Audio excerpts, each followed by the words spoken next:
made more money than I've ever made in my life. And I remember we had a call. I don't remember if it was officially a coaching call or maybe just one of our side conversations, but I remember saying, like, I thought it would feel different, right? I always had in my mind that once I hit a certain point, whether it was price point or deals, whatever it was, that something was just going to click. My life was going to be fixed. I wouldn't have issues. And when I got to that point, nothing was different. I was burnt out. Like, as a kid, like, it's something you dream of, but then reality hits and I'm mentally tired. I was giving everything to this dream to get to this point that I thought I wanted to be at. And you lose sight of, again, what's important. And for me, that was always my family. Yo, welcome back, fam, to another episode of the No Regrets Blueprint podcast. Today, I got my guy, Rameal Cooper, up in Des Moines, Iowa with us. I want to take a second to give you a quick intro and tell you a little bit about Rameal, and then we're going to dive right into today's conversation. And I know it's going to be a good one because I've got some really great questions that I still have yet to learn about Rameal. So Rameal is a Des Moines, Iowa-based real estate expert, founder of Cooper Collective, powered by eXp Realty. Previously worked with Remax Revolution in Ankeny before moving to eXp. Rameal is known for his deep knowledge of Central Iowa and his dedication to guiding clients through the often stressful process of buying and selling homes. He's built a strong local presence, frequently sharing market insights, mid-year home checkups, and behind-the-scenes stories from the field, including some wild house showings with fleas and hordes. His approach is highly educational, aiming to demystify the real estate process for everyday buyers and sellers in the Des Moines area. And not only that, he's a dad, he's a husband, and the guy can throw a disc golf disc pretty dang far. So Rameal, welcome to the podcast, brother. Yeah, thanks for having me. I'm excited. So I don't want to start with real estate. We're gonna like we'll eventually get that. I want to start with the kid who eventually became Rameal. So when you think back about your childhood, what is like one of the biggest memories that shaped the man sitting here today? Tough. So when I originally hear this question, I think a lot of people would go towards a good memory. For me, I had tough upbringing. So just to dive into it pretty quick, I was adopted into a family that struggled, to say the least. It was a single parent raising 3 kids and going through those different situations of not knowing, where our next meal is coming from, skipping, Christmases and birthdays and just things that, kids shouldn't have to go through, right? Kids go through, but they shouldn't have to.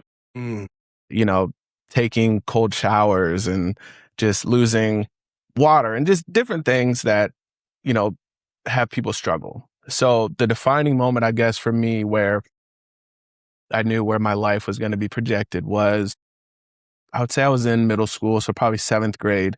And it was one of those birthdays. My birthday's in February came up and, my mom came up to me and she was like, "Hey, we don't have anything for your birthday." And as a kid, I feel like those times are special, right? Birthdays, Christmases, birthdays especially because they're about you. And so I went throughout the day thinking that it was a joke, like there's no way I'm not going to get anything for my birthday.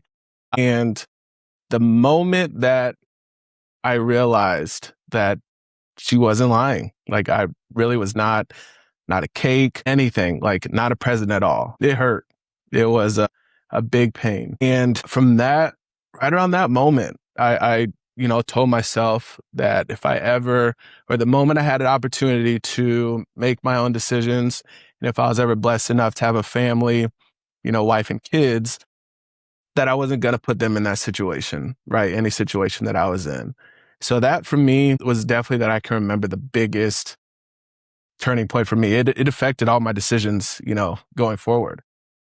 I first of all, like, I don't think we've ever had that conversation, right? I don't know if I've even known, like, I knew that part. And yet when you share that, like for those that are watching and listening, Rameal and I have been working together for the last 2 years and as coaching clients and now as business partners. And, a lot of this now brings a little bit of clarity into some of the struggles and the challenges you had, when you were running your business and building.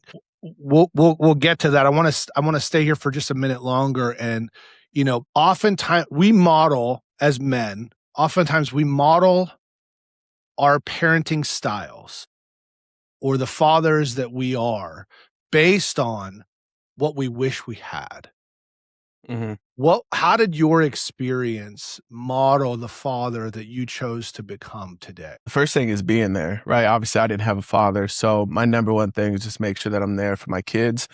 I've always wanted a career. Obviously, the situation I grew up in gives me extreme, money issues. Like I just instantly think like, hey, at any moment, like you could be broke and back to, whatever it is. But putting those aside, my biggest thing is just making sure that I'm there, for my kids. And I never wanted, even with those issues growing up, I knew with a family, I never wanted a job that would take me away from them. I never thought that I could buy, their time or anything like that. Providing for them is amazing. But I knew ultimately I had to be there for them. And so every single job that I've chosen or career path that I've chosen has lined it up for that, which is why, I'm in the career that I am now, because I knew no matter what, number one priority is I have to be able to be present for my kids no matter what. I love that. And, there's a lot of sacrifices that come with that, as you already know, right? So, people see Cooper Collective today.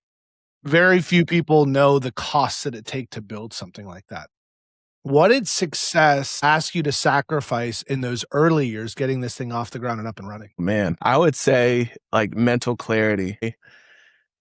As you know, like I'm a person, I love routine. I love thinking through situations and knowing exactly how it's going to pan out. Even if it's the worst way, I want to be prepared for that. Jumping into real estate, I didn't have that. Like my wife, the biggest blessing I have is my wife, by the way. She believes in me more than anybody that I know, more than myself. And she was actually the person that said, do it, right? And it was going against every single thing that I knew. If you think about it, jumping from a job in corrections where I knew I was getting a paycheck every 2 weeks, right? That was constant. For me, that's a safe place. So jumping from that into saying, okay, I've never been in a sales role. I've never done anything like this before. Oh, and by the way, if you don't sell a house, you're not going to get paid. Red flags are just going up. I didn't want to do it. And time again, I've had to just learn from the very beginning, even up to now, just even if it's not clear to me at the time, there's things that you have to do. I just have to do it. I have to push through it, push through the struggles, push through the not having a plan. Like you can only plan so much. And that has been something that I've had to get used to. And you do a really good job with that. In the things that we've built, I know I've put together things in front of you and said, all right, here's what's next. And you've done it with faith and just kind of taking it and that's really commendable. And I don't think you give yourself enough credit. Not a lot of people are willing to do that. And you do that, pretty consistently in a lot of different areas. So I wanted to give you like some public kudos here for that too. Thanks. So let's talk about, has there ever been a season where you felt like you were winning professionally, but your family just wasn't getting the best version of you? Oh yeah, for sure. 100%. Yeah. And we were coaching at this time. So 2024 was actually my biggest year in real estate. And so like, obviously joining into this career, you have goals, you have aspirations, price points you want to hit, volume, whatever it is. And I remember 2024 was my biggest year. Made more money than I've ever made in my life. And I remember we had a call. I don't remember if it was officially a coaching call or maybe just, one of our side conversations. But I remember saying like, I thought it would feel different, right? I always had in my mind that once I hit a certain point, whether it was price point or deals, whatever it was, that something was just going to click. My life was going to be fixed. I wouldn't have issues and when I got to that point, nothing was different. I still had issues, still had stressors. The bank account was good, but it was just, I was burnt out. Like literally to the point, being a solo agent, doing as many deals as I did. Like, again, it was one of those, as a kid, like it's something you dream of, but then reality hits and I'm mentally tired. Again, I'm still showing up for my kids. My kids are very involved in sports, they homeschool, so they're just always around. And for that, it took a lot, like being just mentally strained. And I could tell that, I just wasn't showing up at home the way I needed to be. I was giving everything to real estate, everything to this dream to get to this point that I thought I wanted to be at. And, you kind of lose sight of, again, what's important. And for me, that was always my family. So when you finally noticed it, what had to happen then? Well, I had to get with you and say, hey, what can I do? Right? Like I'm at this point, it doesn't feel the way I thought it was going to feel. I don't obviously want to slip down into not making this type of money or not doing the things that we're able to do at this point. And, you told me flat out, like, you have to leverage, right? So that was when we started talking about what that looks like. Is it getting an assistant? Is it getting a buyer's agent? Just different things of leveraging out my business work so I can put the time where I want to. Okay. Yeah. So when was the first time you realized that providing for your family isn't the same thing as being present? I would say, I think I've always known that. I think I've always known that because even as a kid, right, in the situations that I was in, one of the things that irritated me the most was that even though we were, down and out, didn't have anything, one of the great things that I think I took from my mom was that she was always willing to help other people with whatever we had. And as a kid, it's frustrating, right? If you're at home, barely have any food, living in a house that's too small for you, and here's your parents saying, hey, someone else is struggling, come stay with us. As a kid, super frustrated because you're like, we don't have anything. Why are you letting other people, take even more from what we don't have? And then as you grow up, you realize that, no matter how uncomfortable you are, if you're able to help someone, you should. Right. And so that has always stuck with me. And so like the providing aspect has always been nice. Right. That's always been something that I feel like it's what you're supposed to do. Right. That has just become a staple in my mind. Like I have to provide. And losing, or not really losing, but not having that parent, like I've just never thought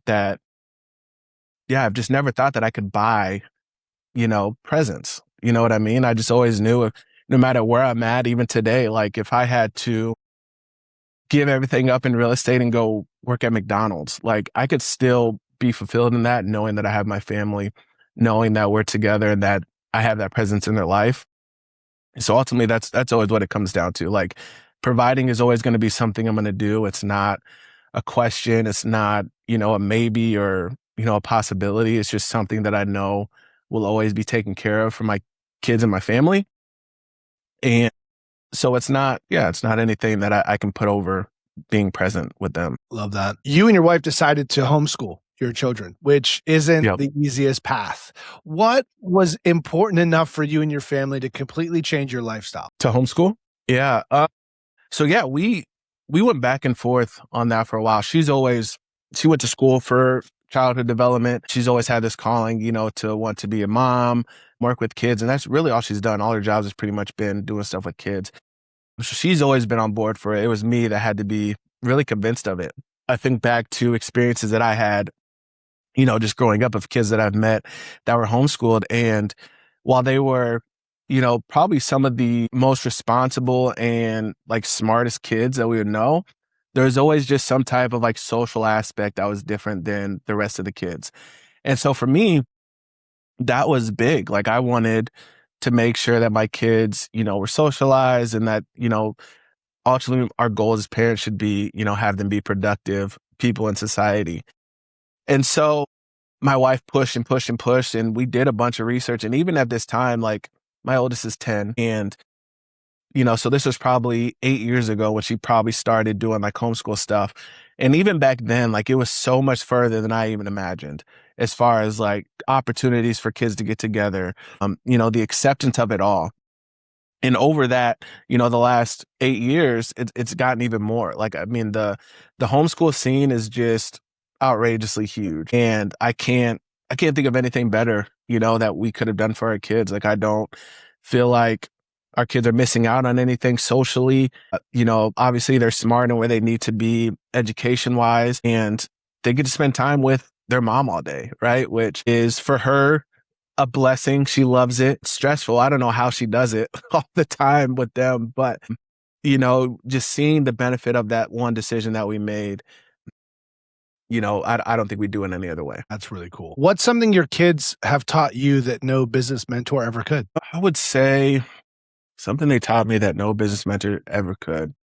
I would say just let loose, man. I think one of the things we lose as, I think, adults, it doesn't even have to come from a business mentor, is you have these responsibilities, you step into these roles and you think that, you have this adult thing to do, right? There's a joke that says everybody is, can't wait till they're an adult and can make their own decisions and they realize everything that comes with that.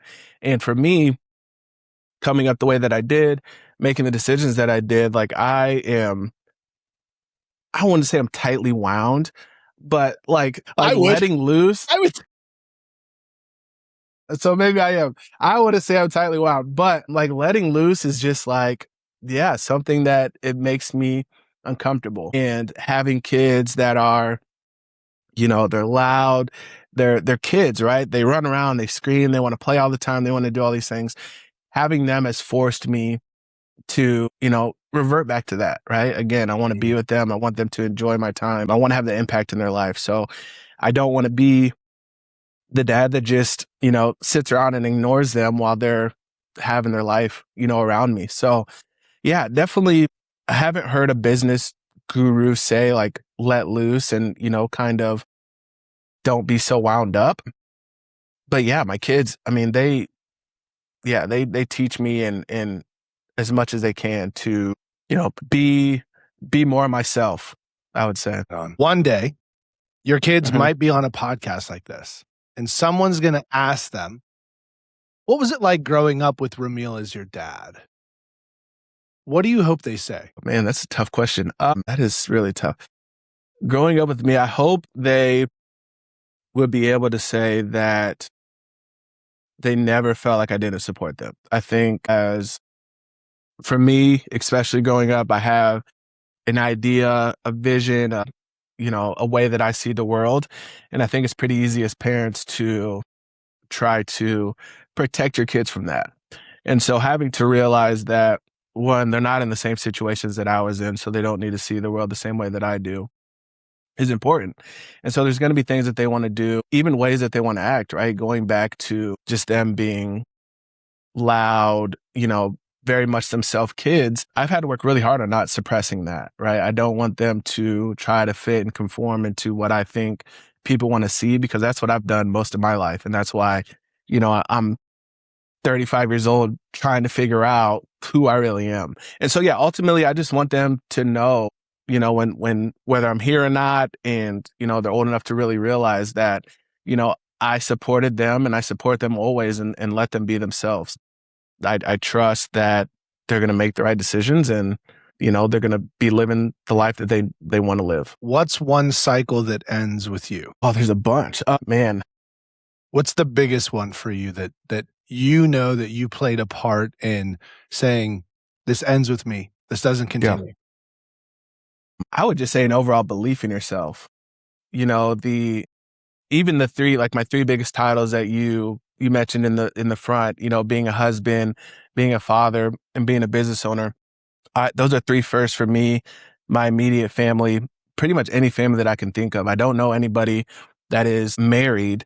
Well, I have one aunt that's married, but other than that, nobody that's married, nobody that's even married to the person that they had kids with.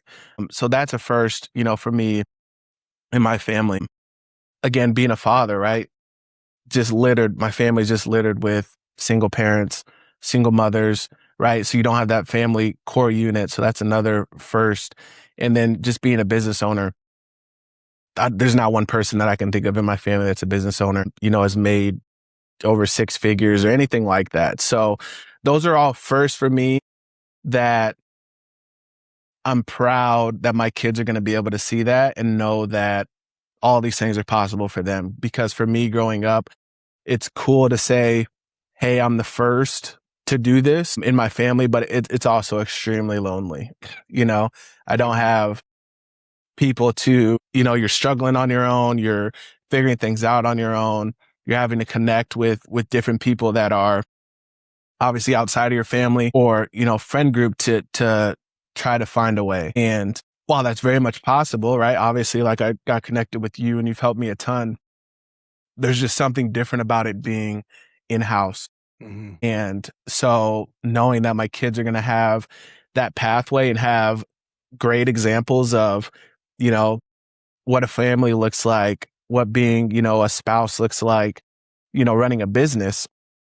Those are all things that I'm happy to have, laid the groundwork for them that, you know, God willing, they'll follow, and keep those things up. But yeah, it's definitely things that were non-negotiables for me. Those cycles were and are currently being broken. So cool.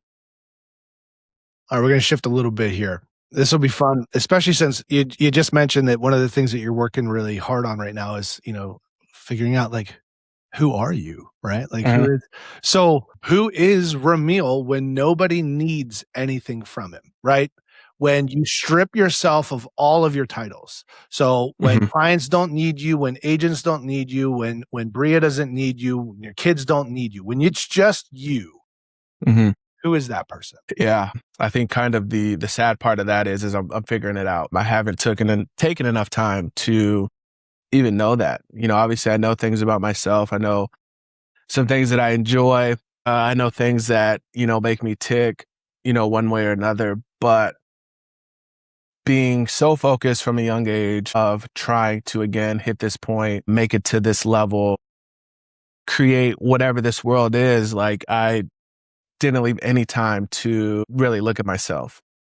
And so we've had conversations about, hobbies that I can do. If someone asks me, like what do I like to do as a hobby? Like honestly, there's things that I enjoy, but I don't think I have any hobbies. And that's something that I want and need to figure out because, there's just, while it's important to do it for other people, and I have those people in my life that it makes sense to do it for, like ultimately I owe it to myself. And so, yeah, like I said, here I am 35, just trying to figure out really who I am. It's not a fun thing to not know who you are and really what your, I would say, not necessarily values, but like what you stand for and things like that. But it's something to work for. It's on my radar and it's what I'm working towards. What would you say is something people admire about your life that they completely misunderstand? I mean, I would say kind of like you talked about in the beginning, right? Like you talked about,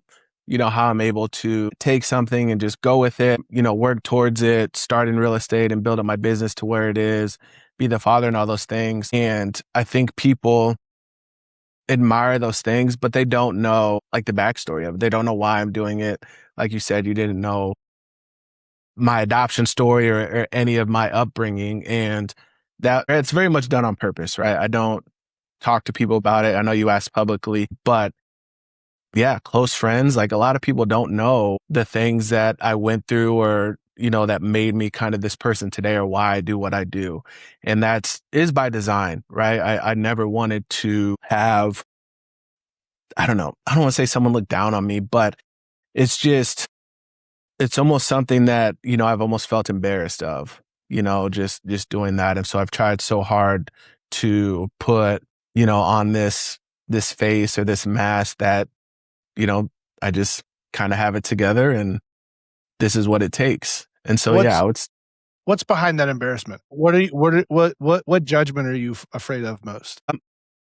I know for me, my biggest fear is just not feeling like I don't belong somewhere. And so I feel like, you know, when I'm in rooms with people that are, and everyone does the same thing, right? Everyone wants to put their best foot forward. And so even the people that I think have it all together, chances are don't. But when I'm in those rooms and I'm talking to them or I see them on social media, it's hard not to think that they've just always had it easy. And I think there is kind of yeah, I don't know. I don't want anything to go against me, right, of being in that room. And so while to me it's almost embarrassing, and I say it's embarrassing because I can think about back when I was a kid, right? It's embarrassing to go to school and have the same school clothes that you wore last year when everybody else has new clothes. Or, taking the bus when everybody else has, cars or their parents are dropping them off. Like just different things like that, I guess is where I get the embarrassment from. And so I don't think inherently there's anything embarrassing about coming from a lower place. But for me personally, that's why I put the title of embarrassment in. I think it's just more of points against me, right? I don't want someone to have any reason to say that I don't belong somewhere, right? And I think that's, again, why I try so hard to put on this, front facing, I don't know, mask or something, just so that I'm accepted wherever I go. And it's hard. That's a hard thing. And I would say that's also, part of the reason why I don't know exactly, who I am and what I stand for is because if you're constantly trying to fit into this group when you're here, you go into this level, you're trying to fit into that group. Like it's, how could you know, what it is your values are? You're just a chameleon. So do you feel like that's held you back in any way? Like, what do you think you would be doing or could have done if you were able to I think so. I think it's twofold. I think it's gotten me to this point, right? I think the being able to adapt, kind of make this person of who you want to be, I think that's helped me a lot. I think where it's held me back is when you look at the people that are super successful in their own right? And when I say that, I mean they're doing something that they love, whether they're, going on missions trips or if they're, just working in a field that they absolutely love, regardless of what they're making, they have that drive and their purpose and they know why they're doing it. And I think that is the thing that stripped me. I would be so much further ahead and maybe feel so much more fulfilled if I knew exactly why I was doing something, or I could be attached to, an exact purpose. I kind of have a broad generalization of things that are important, right? Like my kids, my wife, all those things are important.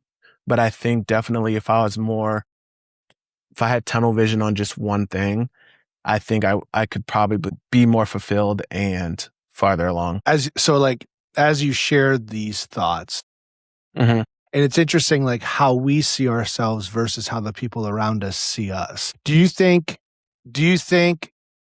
your wife and your kids would share the same beliefs about whether or not you belong? No, definitely not. Like I said, my wife has been, she's one of those people that, like I said, you got to get connected to people that push you in the right ways and kind of nudge you along.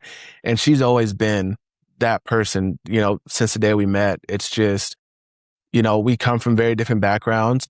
Every family has their struggles. She has her struggles with her family. But as far as problems that we have, they're opposite sides. And she's always wanted more. And that can be frustrating for me because, again, when you have little, you get used to having little and it becomes okay. Right. And then for her, it was the complete opposite. Like she just wanted more of us. She could see more. She was able to think about our future and think about things that we could become. And so, like I said, she's always pushed us to do better, to, try to make more money, to, not skimp out on things that, we can afford. Like I still do it now. Like spending money is just like, I hate getting gas, right? Like gas is something that we need. Getting groceries, obviously, they're things that we need, but I hate it. Like I hate spending money on it. It's just, and it's not, I mean, it's just stupid things, right? And so she's very much been the person to, like I said, push us. Like when we started, we were young when we got together.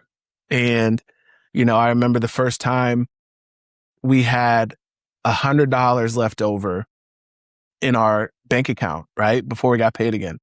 And to us at that time, to have $100 left over in our account, that you could do whatever you want with. Right. You like, I kid you not, that today, if I had to put that in comparison to today, that $100 would probably feel like if we had $500,000 just sitting in a bank account.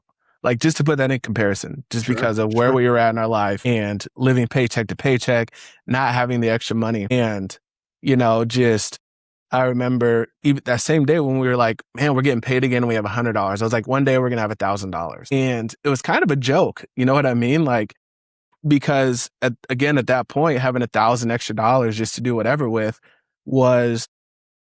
it seemed impossible, right? Almost $1,000,000, right? Like saying now, one day we're going to have $1,000,000. And so just having her push me and just seeing the growth from there there's been nothing like it. Your story, it reminds me of a time where we were, like Christy and I were the same, like we were dating. I was just out of grad school. I was making $8.50 an hour out of grad school, working retail, and we were dating, and we started doing these surprise date nights, and all we would tell each other is like, okay, Saturday, be ready at like 9 a.m. and we're gonna be outside. So wear outside stuff. And I remember it was October. It's actually the third week of October because out here in Baldwin City, there's something called the Maple Leaf Festival. And it's just like a big outdoor festival. I'd never been. I heard it was really cool. And so I pick up Chrissy and we go, and I had $5. And so the other part of the adventure was we have $5 to spend. Let's see how much fun we can have with $5. And we found 50-cent hot chocolate at the church. And then we had something else that was like free. And then we split a pulled pork sandwich from the wrestling team. And like, look, we've been to Disney for 5 days in the concierge level and stuff. I still don't know if I've had as much fun as we did trying to figure out how to spend $5. Yeah. For and we were there for a few hours, right? So I totally get it. I get it. I get that at a very, very visceral level. Yeah. So, your success, right? It speaks for yourself. But if your family had to describe your greatest accomplishment, what do you hope they'd say? Mm-hmm. I would hope they say, pushing through the tough stuff. Like they've been in different stages. Our kids, they're young enough. They don't really pay attention and they don't know like if we're struggling or not or how, my real estate business has gone, up and down on the roller coaster. Like they don't pay attention to that stuff. Bria, on the other hand, like again, she's been there from the beginning, so she knows the ins and outs of it. And I would say there's been a bunch of points, quite a few points on there would be easy to quit and find different, something else to do business wise, relationship wise. Again, learning to be a husband is just as hard as learning to be a father. And so there was points, in our relationship where, we literally had to make a decision to tough it out, right? And figure out what's going on, make it better. And, the best things come from that, right? Two people making the decision to go forward. And so, yeah, I think of anything, right? My kids are older with the examples that, we set. Bria, it would just be that no matter what, we had a vision, we had a goal in mind, and the going got tough and it'd be easy to quit. We make the decision to go forward. So that's awesome, man. All right.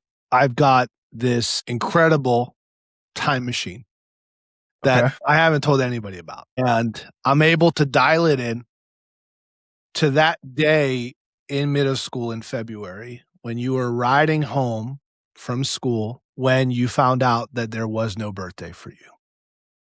You have an opportunity to sit on the bus next to Rameal in middle school. What will you tell? What do you want to tell him? Man, I don't know. Something simple, right? Like this, it's going to be okay, right? In this moment, it's tough. Even thinking about it now, like it's tough. But yeah, it's always going to be okay. Life happens the way it happens, and we respond to it the way that we can. And at the end of the day, you have the people that you love, and it all works out. It works out the way it's supposed to at the end of the day. So if you could give I had to miss that moment. Yeah. If you give him a little sneak peek of what's to come, what would you share? Man, just everything that we thought was a possibility just turned into reality. So the kids, the family, the providing, all of it. Like you get it. That's the gift, man. That's the present you got from that day, man. Mm-hmm. Dang. Yeah. So if there's somebody that's watching this and they're Mhm. also struggling with whatever it is, identity, history, limiting beliefs, legacy, lack of role model, what can you share with them today to help them begin crafting and building a life of no regrets like you have? I would tell them to find their people, right? Have your goal and find your people. I think it's easy. Like you can go at it alone. It's very possible. And there's lots of a good portion of my life that I did things alone. But yeah, doing it with other people gives you, I think, more purpose. Obviously, it gives you something to lean on, gives you better ideas, and overall, just tough it out while you have to. So do the things alone that you need to do alone until you can find those people that are going to help propel you to the next level. And always, if it's important enough, whatever your goal is, if it's important enough, always make that decision to keep going. Quitting's the easiest part, and quitting is contagious. You quit the first time, the next time it gets even easier. Mm. And so, yeah, if it's something you care about enough, make sure the things that you're chasing are worthwhile. I don't have a material item on my list, right now at this point. I think one day as I continue to know myself, I think I'll probably get there, right? Something to take care of myself that just is for me. But for now, make sure your goals, whatever you're working towards, is worth it. And yeah, when the going gets tough, make the simple decision to keep going. Dude, you're awesome. Thanks for jumping on the call here today. Yeah, no If problem. No yeah, problem. if anyone resonated with this and wants to reach out to you and connect, what's some of the best ways that they can get in touch with you? Yeah, I'm on Facebook. You can find me just Rameal Cooper. Easy on Facebook. Post little TikTok videos every now and then. Same thing for Rameal Cooper. If you want to Instagram, that's mostly business stuff. So if you want to find just my real estate stuff on Instagram, you can find me at coopercollective.iowa. And yeah, that'd be the easiest ways. And again, I'm always open to talking to people. People have helped get me this far. So, I'm always willing to help where I can. You got any passion projects or things you're working on that you want to share with anybody? No, passion projects. Not really. I should. I really should. Yeah. I think no, as I get to knowing some stuff and like I said, getting to know myself, I think there will be some bigger things that I can work on for other people. I know for a fact when you're ready, you're going to help change a lot of lives through your story. So, anyways, thank you, Yeah. brother. This was so good. This was so good. Good stuff. I appreciate it. Thanks, dude. All right. Take it easy.